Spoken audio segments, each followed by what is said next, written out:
Assalamualaikum warahmatullahi wabarakatuh. Perkenalkan, nama saya Muhammad Zaki Salam, mahasiswa di Universitas Cyber Asia, program studi PJJ Manajemen. Sebelumnya terima kasih saya sampaikan kepada Bapak Joko Suryanto selaku dosen pengajar di mata kuliah Organization Behavior. Pada malam ini saya ingin mengangkat sebuah topik yang mungkin sering terjadi ya di sebuah organisasi atau perusahaan, yaitu tentang konflik dalam gaya kepemimpinan.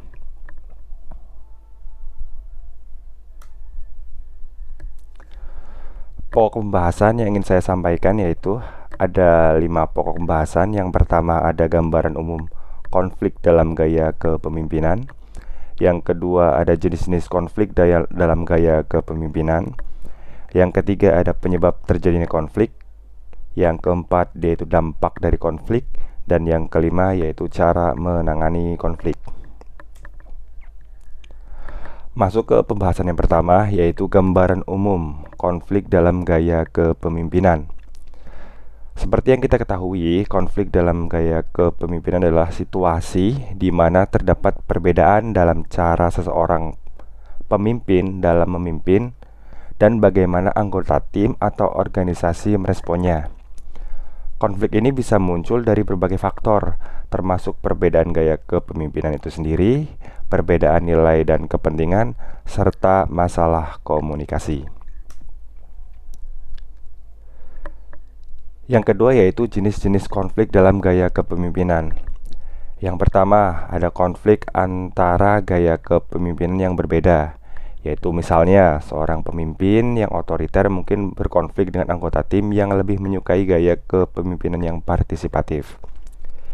Yang kedua yaitu konflik akibat gaya kepemimpinan yang tidak efektif, di mana gaya kepemimpinan yang buruk seperti kurangnya komunikasi atau kurangnya dukungan dapat menyebabkan konflik di antara anggota tim. Dan yang ketiga yaitu konflik akibat perbedaan kepentingan. Konflik ini bisa muncul ketika anggota tim memiliki tujuan atau kepentingan yang berbeda dan gaya kepemimpinan tidak berhasil menjembatani perbedaan tersebut. Selanjutnya yaitu penyebab konflik dalam gaya kepemimpinan. Ada 5 penyebab konflik dalam gaya kepemimpinan. Yang pertama adalah perbedaan gaya kepemimpinan. Setiap pemimpin memiliki gaya kepemimpinan yang berbeda, dan perbedaan ini bisa menyebabkan konflik jika tidak dikelola dengan baik. Yang kedua yaitu perbedaan kepentingan. Konflik ini bisa muncul ketika anggota tim memiliki kepentingan yang berbeda atau ketika tujuan pribadi bertentangan dengan tujuan organisasi.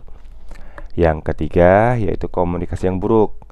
Komunikasi yang tidak efektif dapat menyebabkan kesalahpahaman dan konflik di antara anggota tim. Dan yang keempat, kurangnya kepercayaan.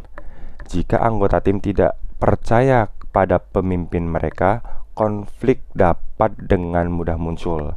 Dan yang kelima yaitu struktur organisasi yang tidak jelas. Jika struktur organisasi tidak jelas, hal ini dapat menyebabkan kebingungan dan munculnya konflik. Selanjutnya yaitu dampak konflik gaya kepemimpinan, yaitu dampak yang timbul akibat gaya kepemimpinan yang menyebabkan konflik. Yang pertama ada penurunan produktivitas. Konflik dapat mengganggu fokus anggota tim dan mengurangi produktivitas mereka. Yang kedua, penurunan moral. Konflik dapat menyebabkan ketidakpuasan dan penurunan moral di antara anggota tim. Yang ketiga, tingkat stres yang lebih tinggi. Konflik dapat menyebabkan stres dan kecemasan pada anggota tim. Yang keempat, rotasi karyawan yang lebih tinggi, di mana anggota tim yang tidak puas mungkin mencari pekerjaan di tempat lain. Dan yang kelima yaitu tingkat absensi yang lebih tinggi, di mana anggota tim yang stres dan tidak bahagia mungkin lebih sering absen dari pekerjaan.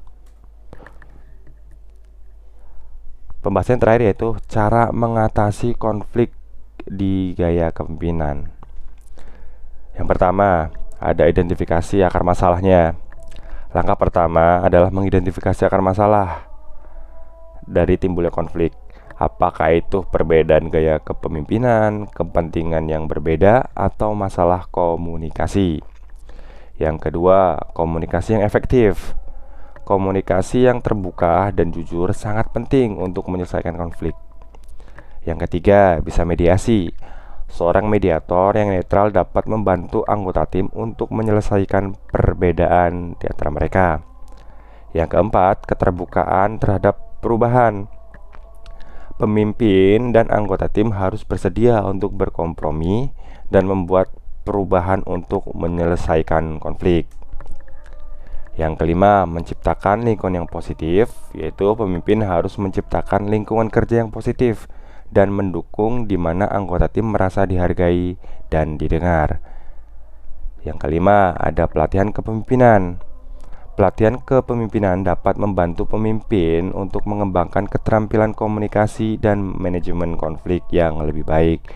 Dan yang terakhir yaitu evaluasi dan perbaikan. Evaluasi dan perbaikan setelah konflik diselesaikan, penting untuk melakukan evaluasi, baik itu proses, melakukan perbaikan untuk mencegah konflik serupa untuk mencegah munculnya kembali konflik di masa depan.